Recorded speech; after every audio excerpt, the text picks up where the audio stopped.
It's my sister's birthday. Go to 1-800-Flowers.com. They have tons of great birthday gifts. Wow. Wow. Wow. Happy birthday, baby. Wow. Yummy. I got to contain myself. 1-800-Flowers. Celebrate the people you love. Hi, I'm Jim McCann, founder of 1-800-Flowers. I'm not satisfied when I learn something new unless I share it forward. And so we created this podcast to continue that, to share forward the wonderful people we get to meet and most importantly get to learn from and make our lives richer and better. Together we'll cover the human experience. And for me, the human experience is foundational in the idea of relationships. The topics will be far-reaching, but the common element you'll see here is it's all about relationships. So I invite you to join us on this journey. Come experience it with us, share your thoughts and ideas, and become part of our community. We'd love to have you.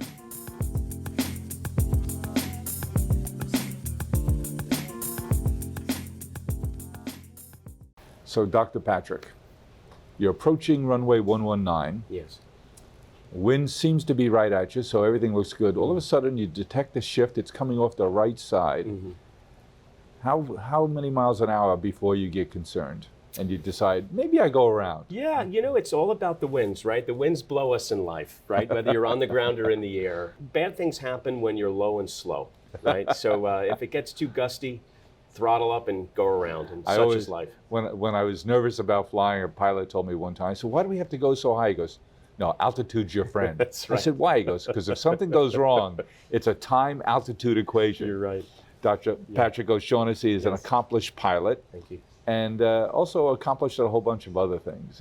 Patrick, you've accomplished so much in your life. You started out professionally as a emergency room physician, went to school in the Bronx at Einstein with a bunch of other folks we know who are accomplished physicians and business people like you.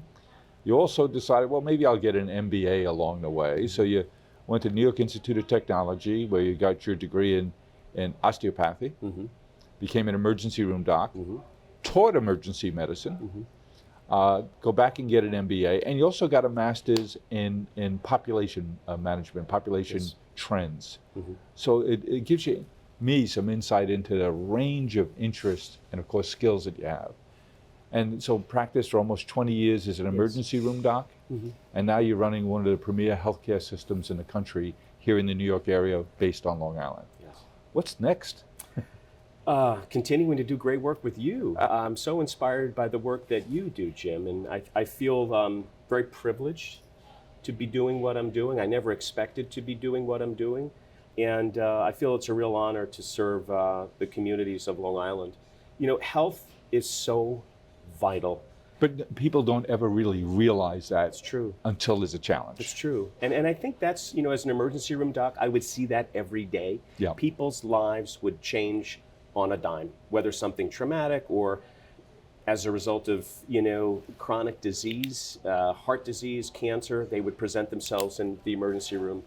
And you do your very best to try to get them well.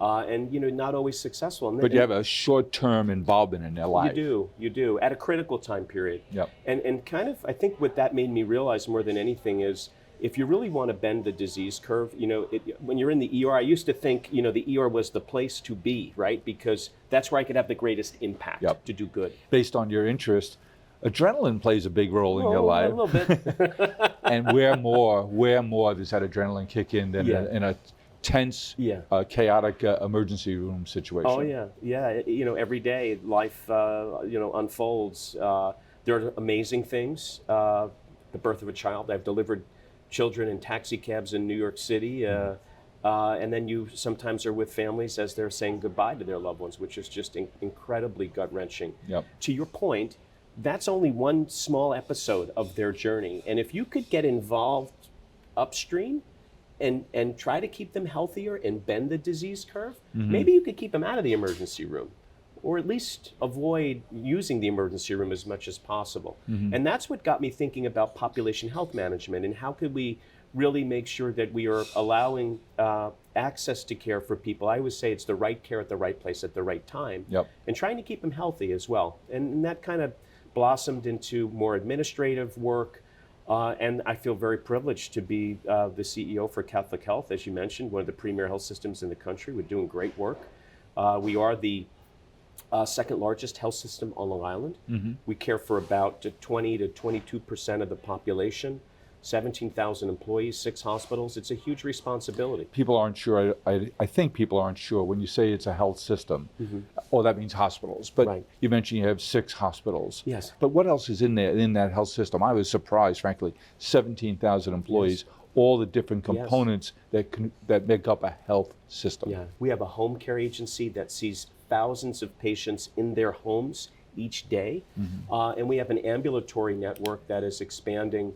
Over 25 ambulatory sites where people can pull in to a state-of-the-art location on demand, get an urgent care visit, a primary care visit, a specialty visit, an X-ray, pick up their prescription, get a great cup of coffee, and go about their day.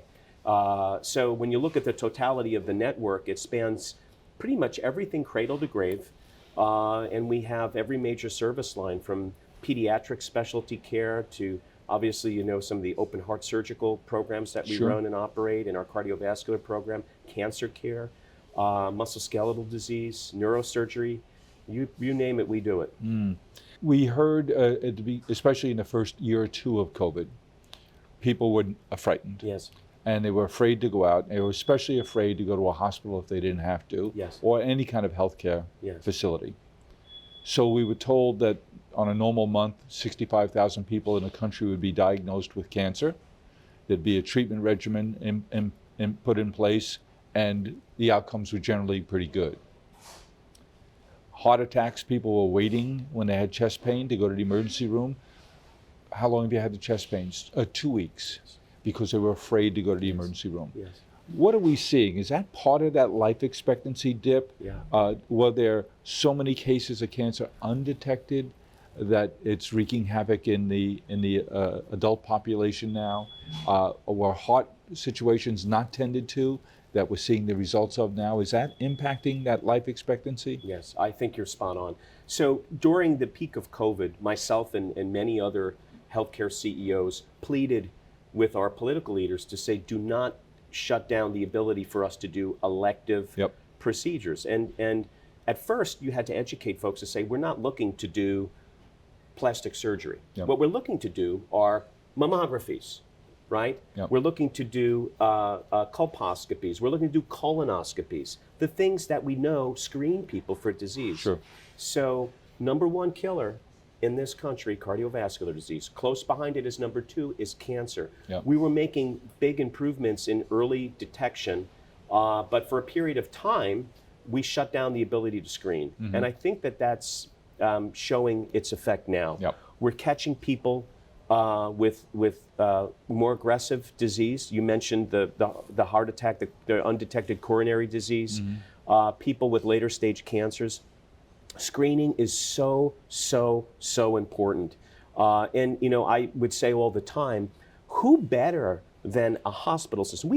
COVID was not our first rodeo, okay?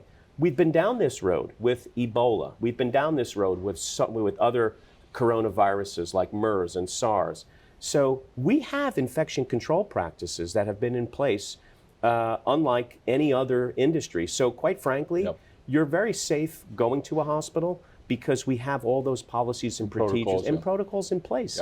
As opposed to, if you went to another business environment, they may not be aware of what to do and how to have aseptic procedures and technique to keep people safe.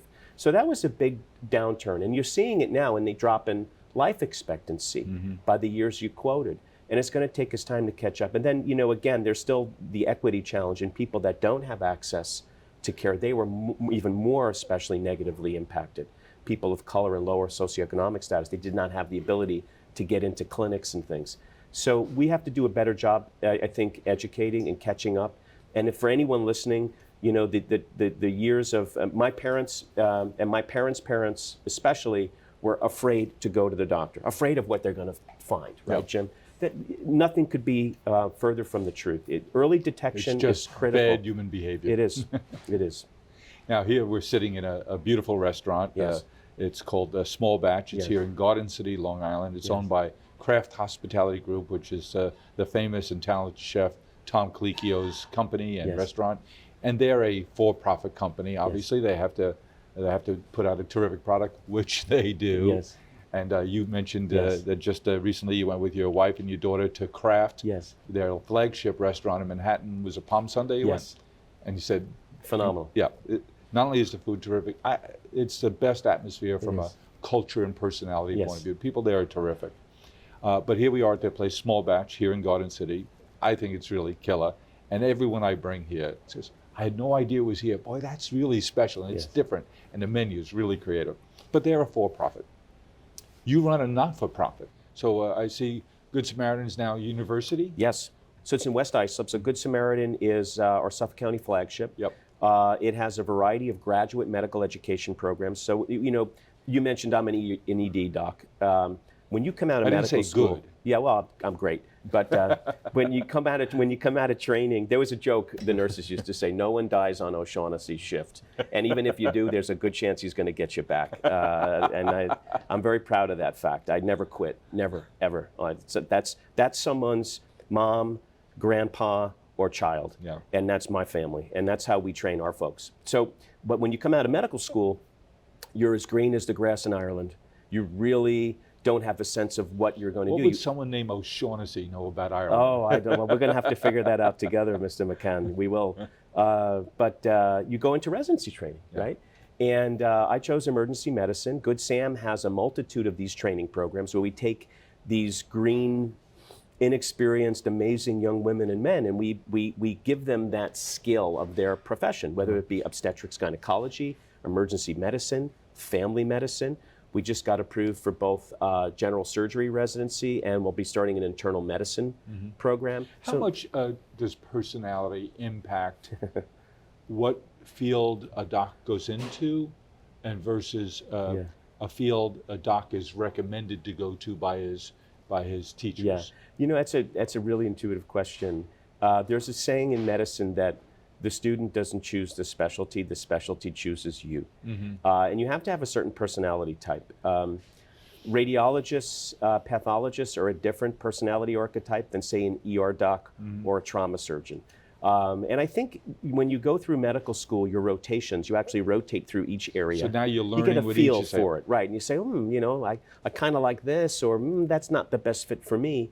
And then in your fourth year, you set up your elective rotations, really honing in on you get a good sense then of what your specialty that you're going into. Now you're looking at what program you want to go into. Do you want it, like you mentioned, I trained at Beth Israel, Albert Einstein, was in the Bronx and Lower Manhattan. It was a great program, still is a great program for training emergency room docs. Plus it's in New York, it was my home. I knew I wanted to stay. I ranked that one number one. Yep. But we've got great GME programs at Good Sam. And so we wanted to make sure that our name reflected it as truly being a university hospital setting, because it is a major teaching institution. 10 years ago, it seems to me, Doc, that if I drove around New York, I wouldn't see too many walk-in medical clinics, doc-in-a-boxes, they're often called. But today you have things like your buddies created City MD, Yes. which now has hundreds, if not thousands of locations. A good buddy of yours, Dr. David Kim, has Yes. operated 30 dermatology walk-in clinics. Yes. You have pediatric specialty walk-in clinics. They're all busy, and you've never been busier in your emergency rooms. Tell me the math on that. I would expect with all of these new access points to the healthcare system, they're all busy as can be, flourishing in the for-profit world. Yes.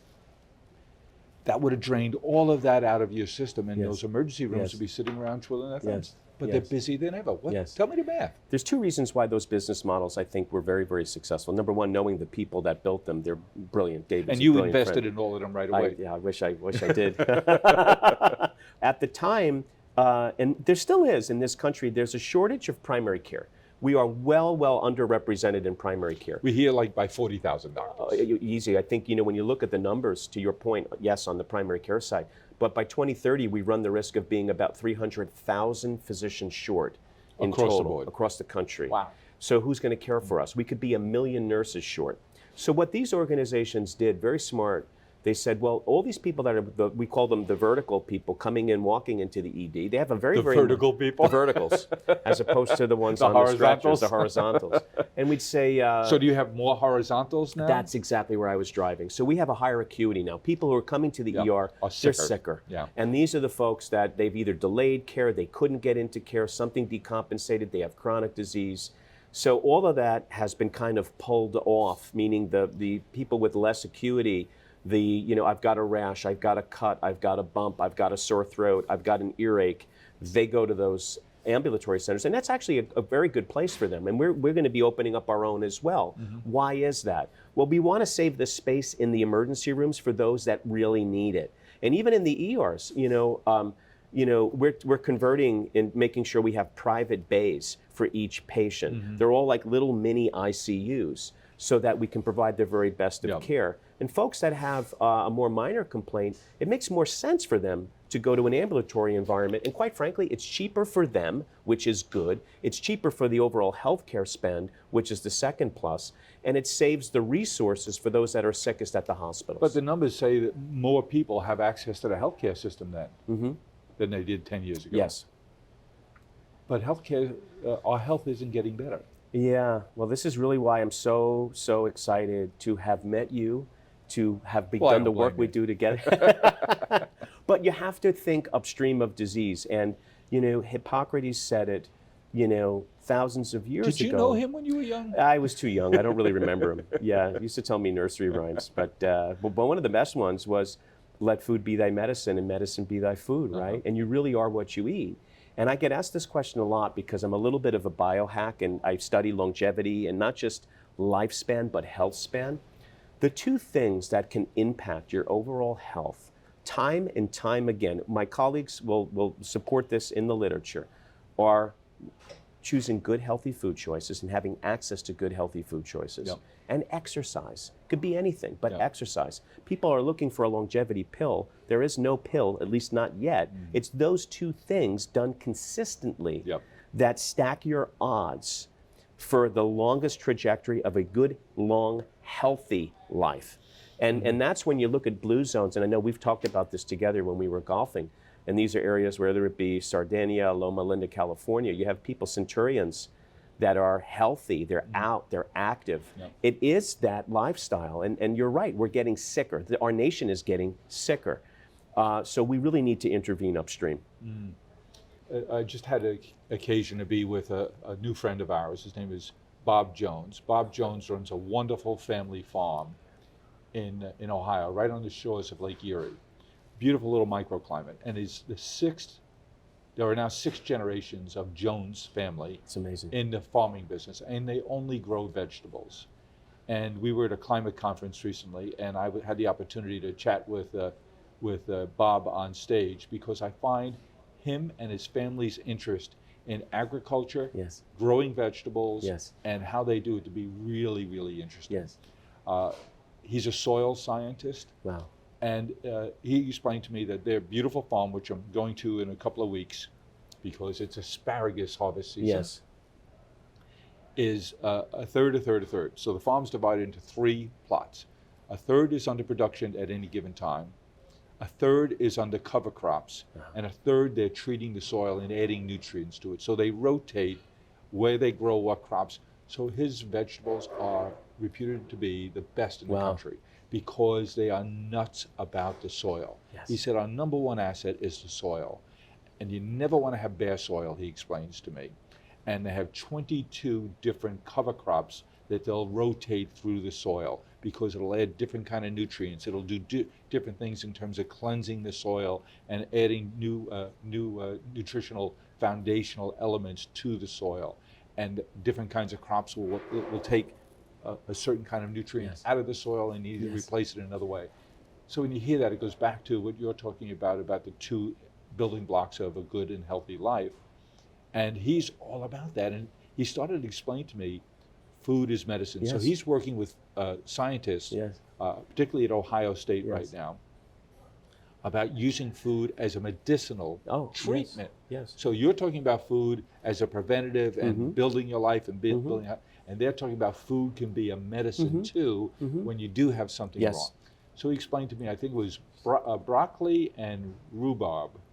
When you take those microgreens, so they've not yet produced the vegetable, they're so dense in nutrients, like 1,000 times what you would get from the actual vegetable, that they have to be careful how much they feed you of these microgreens. So tell me, what are you seeing in terms of food science and how we'll begin to think about really how some foods are very bad for you and some foods can be so very good for you and others can be toxically good. Yes. Tell us about what you're seeing in food science and the farming community. So I predict, and I'm doing a keynote for one of the medical societies in a few weeks about the future of healthcare. And I'm going to be speaking to these graduates about the fact that I see the specialties of medicine beginning to change. And I think when you unpack primary care, you're going to start getting into exactly what you just described, meaning going beyond. In medical school today, you're lucky if you get a single course on nutrition, lucky if you get a couple of hours on nutrition. Now, prior to me going to medical school, I was a personal trainer. I have always lived a healthy lifestyle. And that doesn't mean occasionally I don't, dabble in something that may not be as good for me, but consistently every day, I eat good, healthy food choices. So I think the science behind this now is coming out.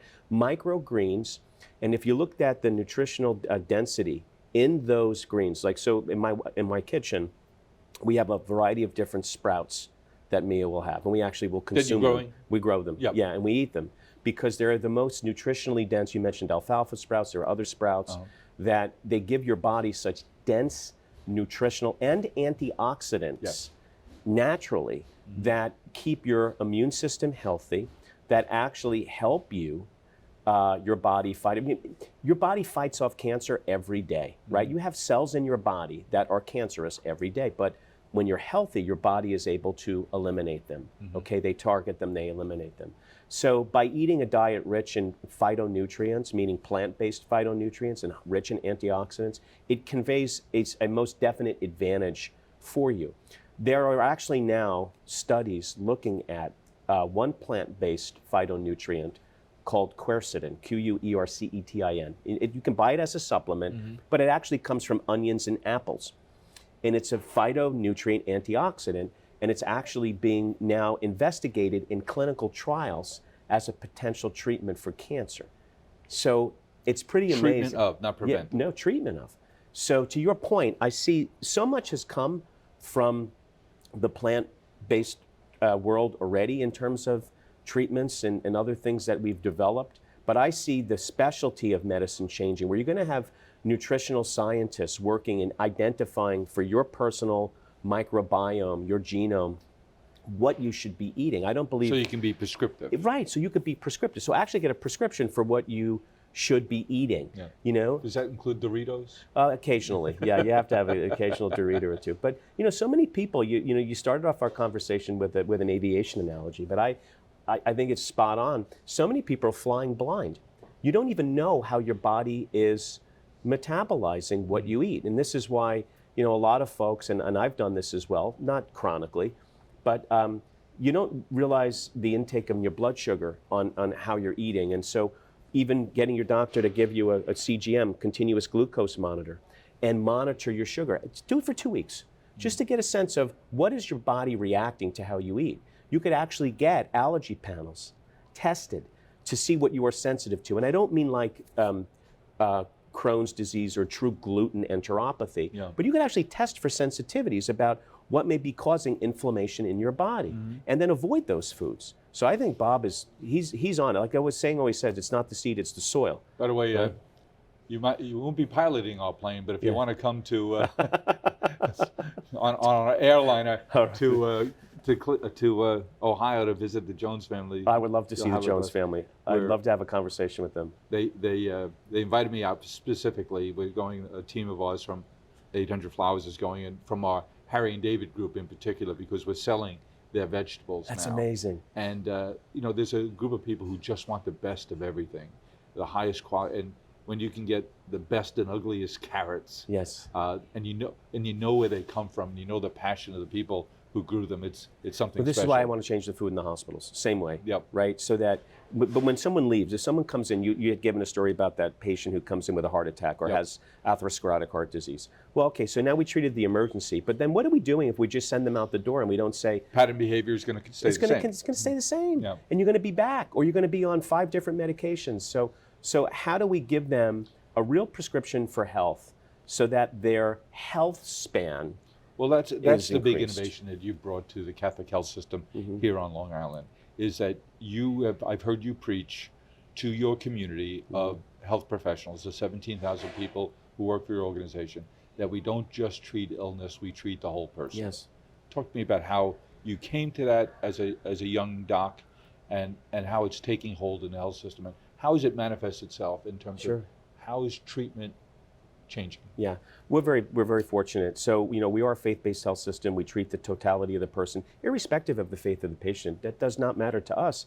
But what matters is I don't have to bring my baptismal. You don't have to bring your confirmation certificate. No, we treat people from all faiths, and because I went into medicine because I love people, all people, and you want to help people, and that's what our 17,000 amazing healthcare heroes do. But you were smart enough, as a young Irish boy on the Yes. South Shore of Long Yes. Island in Islip, Yes, to marry an Italian woman. yes, I was very smart. From upstate. Yeah, yes. Upstate in Westchester. Yes. I was very smart and very lucky. And by the way, she's played a big influence on my overall view on health span and the fact of the dietary influences on chronic disease. She's very, very well versed in this. So this is why if you go into our kitchen, it's all greens. There's a juicer.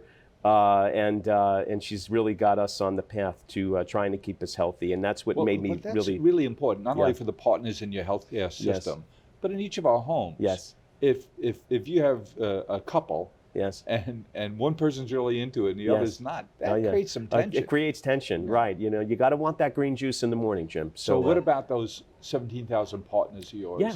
How are they responding to your mandate, your leadership around treatment of the whole person? Yeah, we're very blessed. As I said, I think we are, I believe, the perfect size organization because we're not too big, we're not small and insignificant, but it gives me the ability to really interact with people. And I meet every new employee. I speak to them. No, how do you do that? Every new employee when they come into the organization every 2 weeks. I'm not buying this. Yeah, and I speak to them about our mission, about our vision, about what we're doing, and I say to them the most important thing is that you treat that person in the stretcher, on the cath lab table, in the operating room, in the ER, as if they're your family. We're human beings, people make mistakes. We've worked very hard to catch every mistake and trap it before it reaches a patient. We have some of the best quality and safety in the region. But when people can tell when you care, and so we train them, sit heart to heart, eye to eye, listen to folks. And you mentioned it, the totality of the person, body, mind, spirit, is really important, especially post-COVID. We're finding people with more behavioral health challenges, anxiety, stress, depression. Substance abuse has reared its ugly head again on Long Island. We were making inroads and improvements, and now we have more challenges to face. So it's important that you stop and you listen, and we really take the extra time to train our people to get to know the person, to personally connect with them.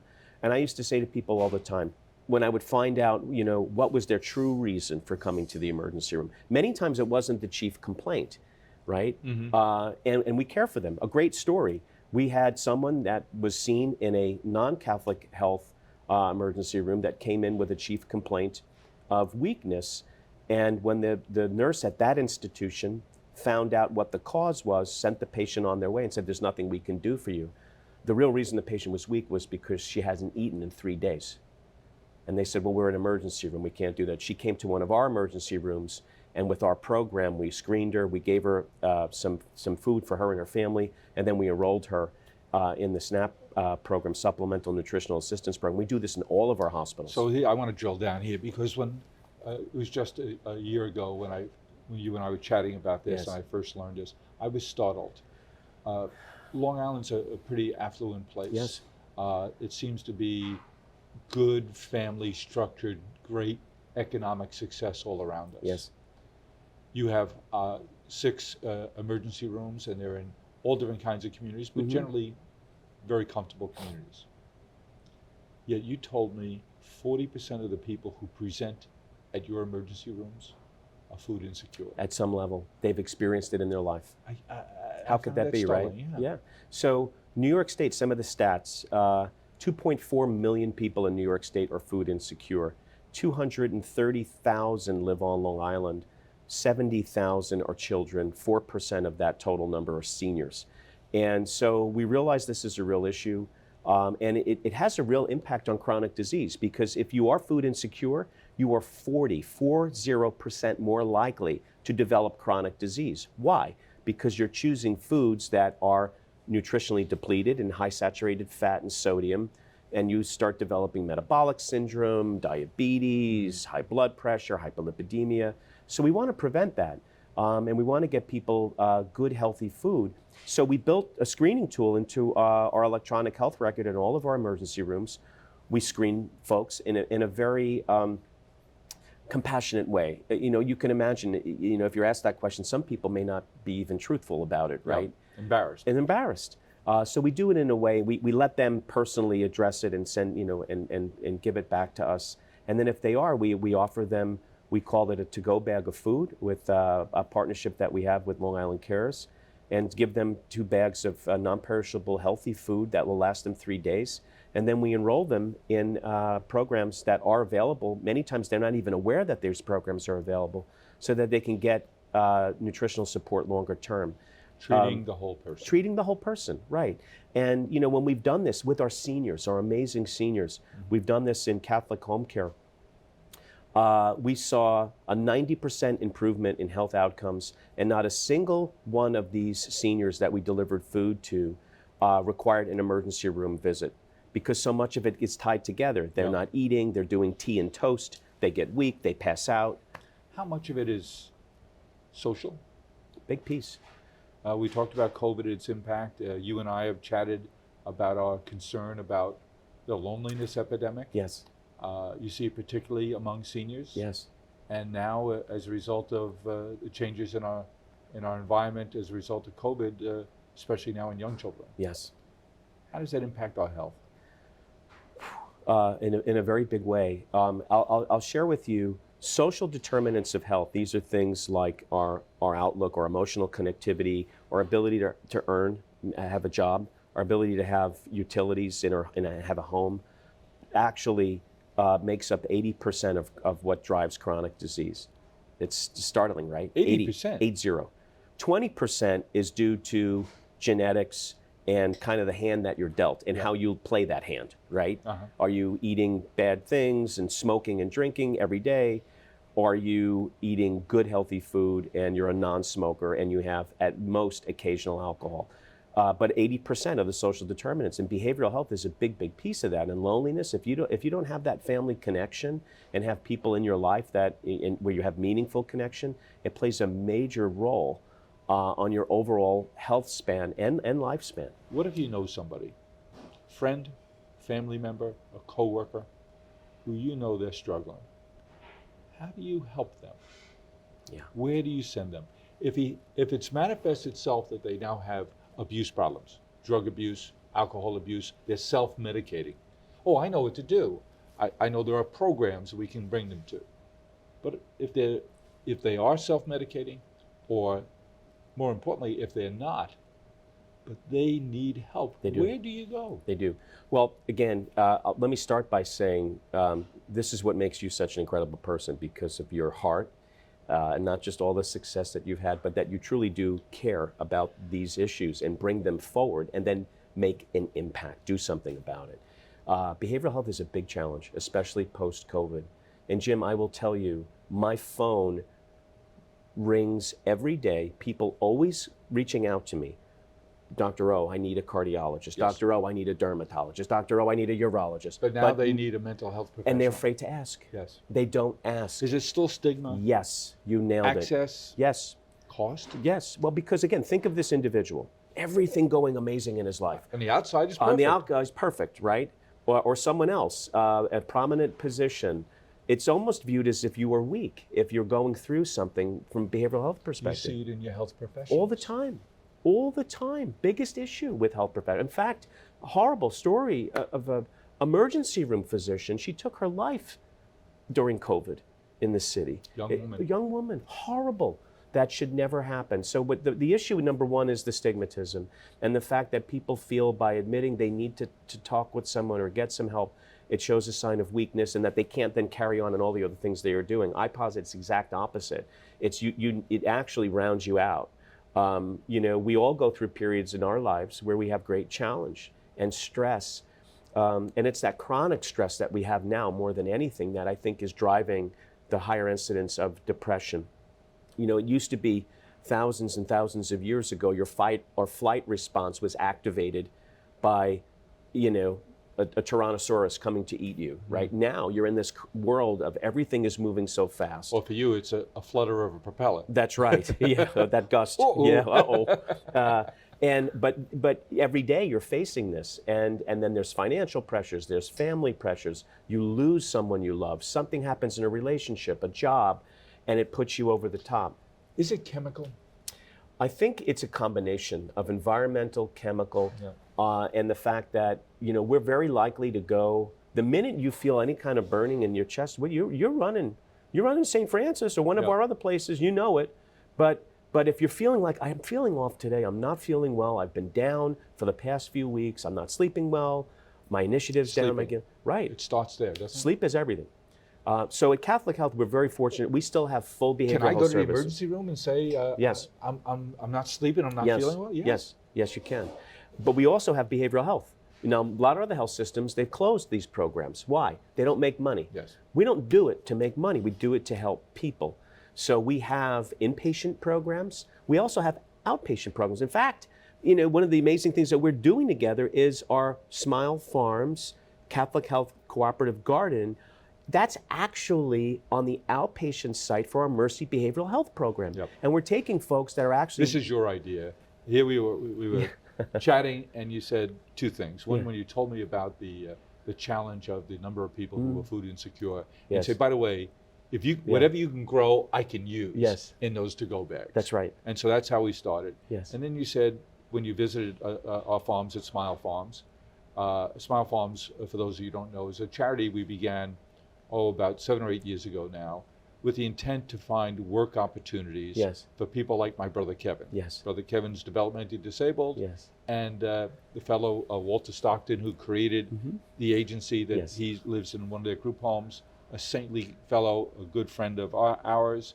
Here we are at Small Batch. Small Batch has grow all the microgreens, these microgreens in particular, because we use them.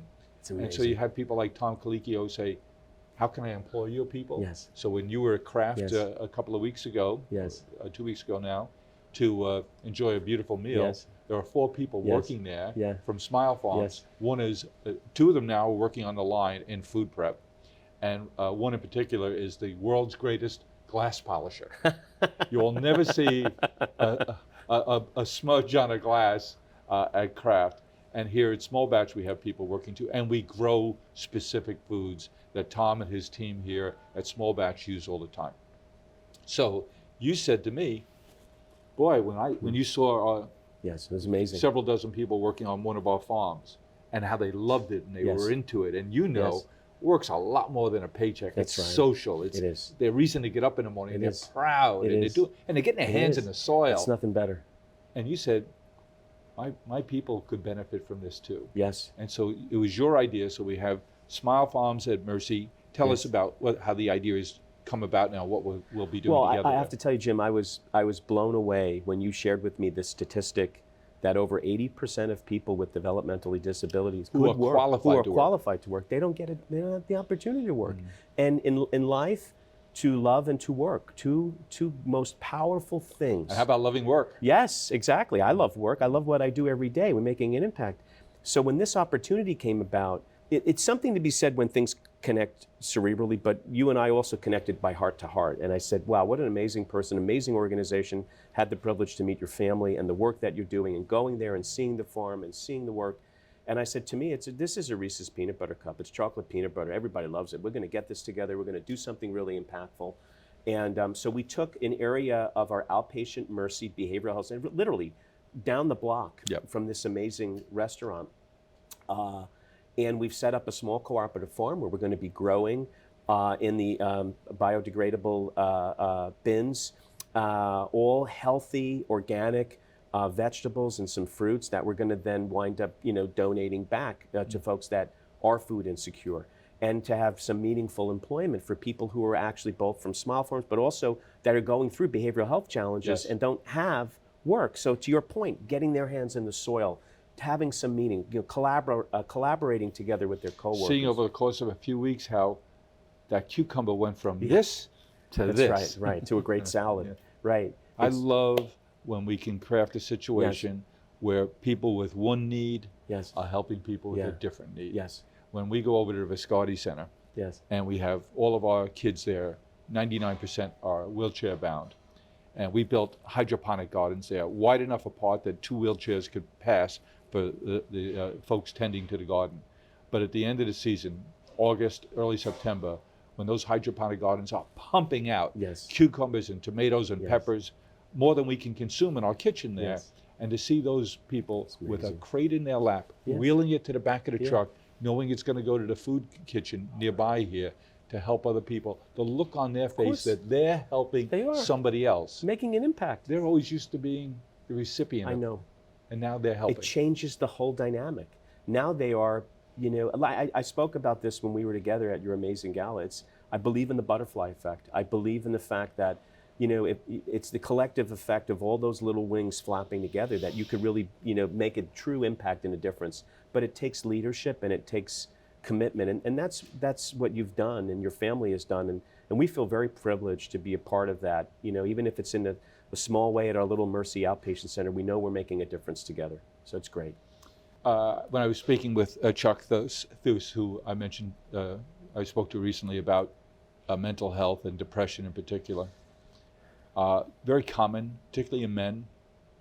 And I asked him, he grew up in a small town, 500 people, 2 hours outside of Toronto in Canada, agriculture community. I asked him, did he have friends growing up? And he said he was family, brother and sister, and he said he had one really close friend until the 6th grade. And then they went their different ways. And he says, and I can't tell you that I've had another friend since. I've had relationships, but he said a genuine friendship, I'm not sure. And we read the stats, Patrick, about millennials. I'm a boomer, and I read an article 5 years ago in the Wall Street Journal, written by 2 young editors out of their Washington, D.C. office about boomers. The loneliest generation was the article headline. And it said for these reasons. Our generation was the first generation that didn't live where they grew up in large numbers, Yes. that got divorced in large numbers, were therefore estranged from their families and children in large numbers, who moved away for work and not returned to where they were from, who embraced diabetes in large numbers. And so here we were, living longer in spite of our health because of the changes in the healthcare system around us. So living longer, outliving our money, living away from our families, sometimes estranged from our families, and in poor health because of diabetes and other chronic conditions. So we're broke, lonely, and sick. Yes. Well, wait a minute. Generation Millennials and Generation Z says, oh, no.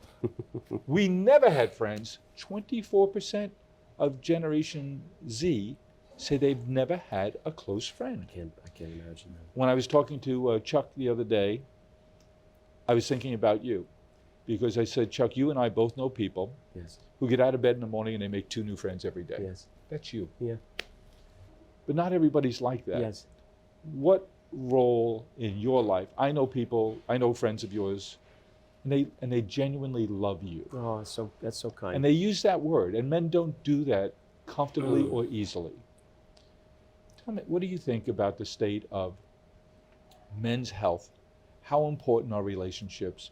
And what do you see in your life, your professional life, your social life, with people who have a difficulty making and investing in relationships, particularly adult men? Yeah. Wow. You really I think, identified a major issue. As you mature and you go through life, and you are very busy with family, you're busy with career, and based on your personality archetype, and alphas tend to have this, and betas, and you can have a tendency to get kind of self-absorbed and get detached from building those relationships, either because you fear that you're going to get hurt, you fear that would not be bi-directional, and maybe people are looking to get something more out of a relationship for them than to be mutually just truly about loving each other and helping each other through difficult times. And so it becomes really difficult. And I think men in particular, as they get into middle age, they see a variety of things change. As you get into middle age, you tend to experience more loss than giving, right? And if you're lucky, you still have a good career. Circle just narrows. Yeah. And so career challenges, you witness. I went through this with my dad, and my mom's now health isn't so well. You watch your parents' health degrade. You begin to lose people. You begin to see friends They die. move away. Right, or they move away, or they're gone. So it's really important that you have to take the time to invest in building relationships. Like your garden. Like a garden, Yeah. Nurturing it. And men in particular don't do that. Are you deliberate about it? I am deliberate about it. And that's why periodically, you're my friend, and again, forgive me, it's the generation that, I'm not my daughter, but I still will text, but I want to respect your time as well. But I may just say, hey, Jim, how are you today? How are you doing? And I make a conscious effort to build and cultivate relationships. And I may not have a huge circle of people. It's not number. Right, but it's really the quality of people, not the quantity. But I also make it a point, and I'm a big believer in this, in that you can truly change your brain chemistry and how you manifest things. And I've learned this from other people in life. More. So first thing I do every day when I get up, and I have my share of bad days, right? We all do, right, in life.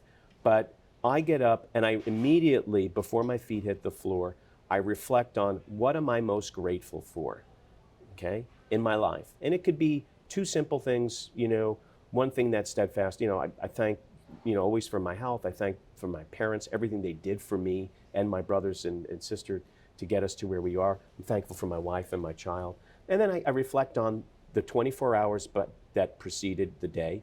And I look at the day ahead, and I was reflecting on our time together. And I was truthfully so happy to get to spend time with you and get to talk with you, and felt so privileged to be on your podcast and to talk about the things we're doing and the impact we're doing. And when you begin to think that way, it changes your brain chemistry. It really does. Your outlook begins to change. Measurably. You begin to then say to yourself, wow, I have this incredible network of amazing people that I get to call my friends, and I'm there for them, they're there for me.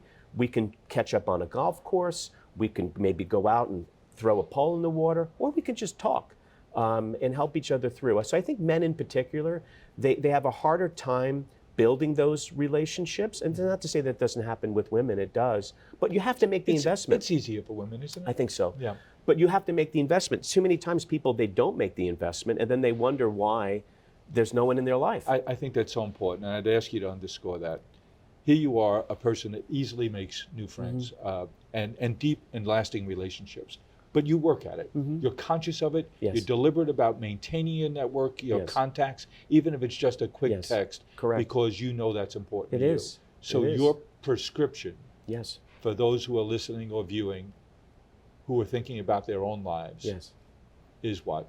How should they be deliberate? How should they be thinking about, you have to invest in relationships? You have to make that conscious effort. I used to say this all the time. I would watch other people.